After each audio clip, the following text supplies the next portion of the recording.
Minute Papillon. Bonsoir, c'est Laetitia Béraud. Bon retour dans Minute Papillon. Ce mercredi soir, 10 avril, on parle de politique. 2 millions d'euros récoltés par la France Insoumise pour financer sa campagne pour les élections européennes.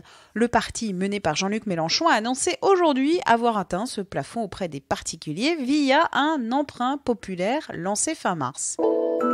Un type de financement qui a séduit le Rassemblement national de Marine Le Pen. Le parti a annoncé lundi son appel au prêt. Les deux formations se sont tournées vers les militants après s'être vues, selon elles, refuser des prêts des banques pour financer leur campagne.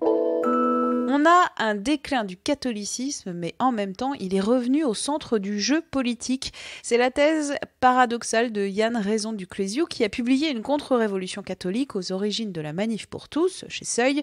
Invité de la rédaction de 20 minutes, le sociologue a évoqué ce paradoxe. Le catholicisme est en déclin. Le chiffre des pratiquants hebdomadaires, c'est-à-dire ceux qui vont à la messe chaque semaine dans la population française 18 ans et plus, c'est 1,8%. Et en même temps, le catholicisme, depuis quelques années, est revenu au centre du jeu politique. Et ça, c'est un phénomène très paradoxal et très surprenant. Là, il y a eu la Manif pour tous entre octobre 2012 et mai 2013, qui est quand même, dans l'histoire des mouvements sociaux de la Ve République, un mouvement social important. Après la Manif pour tous, on a eu quand même toutes les controverses autour de la primaire de la droite et du centre en novembre 2016 et le rôle attribué à Sens commun, qui a été créé par des militants issus de la Manif pour tous. Et puis, en ce moment, le fait que ce soit François-Xavier Bellamy, que Laurent Wauquiez aille chercher comme tête de liste pour les européennes, pour un scrutin qui est très important pour LR, vu que c'est un scrutin de la reconstruction. C'est le moment où ils doivent entamer leur reconstruction dans les urnes. Donc, voilà, moi, ce que j'ai voulu travailler, c'est ce paradoxe.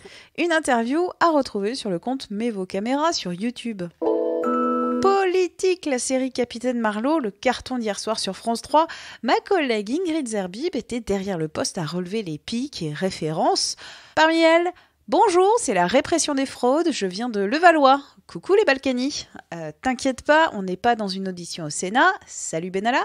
Les autres références pas piquées des hannetons, c'est à retrouver sur 20 minutes. Minute Papillon, rendez-vous demain, midi 20 pour de nouvelles infos.